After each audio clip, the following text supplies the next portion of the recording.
Hello అండి. చూస్తుంటే అర్థమవుతున్నట్టుంది, నేను కాలీఫ్లవర్ కర్రీ చేస్తున్నాను. నాకు కాలీఫ్లవర్ అంటే చాలా ఇష్టం, అందుకని పెద్ద పెద్ద ముక్కలు కట్ చేసి చేస్తున్నాను.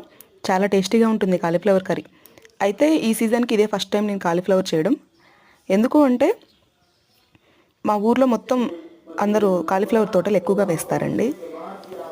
అందుకని బయట మార్కెట్లో కాస్ట్ ఎక్కువ ఉంటుంది కాబట్టి మన చుట్టుపక్కలే కదా, తోటకెళ్ళి కొనుక్కోవచ్చులే అన్న ఆలోచనతో మార్కెట్లో నేను తేలేకపోతున్నాను ఆ కాలీఫ్లవర్ని. అయితే ఇక్కడ తోట దగ్గరికి వెళ్ళి కొనుక్కోవడానికి మాకు టైం కుదరట్లేదు. సండే రోజు మాత్రమే టైం ఉంటుంది. ఆ సండే రోజు ఏదో ఒక పని తగులుతుంది, ఇంకా ఆ రోజు తెచ్చుకోలేకపోతున్నాం అనమాట. అందుకనే ఇంక ఇప్పటికి కూడా సండే తెచ్చుకోవడానికి కుదరలేదు. అందుకని మార్కెట్లోనే కొనుక్కొని వచ్చాను. కొనుక్కొని వచ్చి పెద్ద పెద్ద ముక్కలు కట్ చేసి ఫ్రై చేసి తినేసాను. చాలా టేస్టీగా ఉంది. రెండోది ఏంటంటే ఇంటి చుట్టుపక్కల అందరికీ తోటలు ఉన్నాయి కాబట్టి ఎవరో ఒకళ్ళు ఇస్తారేమో అని ఆబ్వియస్గా ఎక్స్పెక్ట్ చేస్తాం కదా. ఎక్స్పెక్ట్ చేశాను కానీ ఎవరు ఇవ్వలేదు. రెండోది మనం అడగాలంటేనేమో మొహమాటం, ఆత్మాభిమానం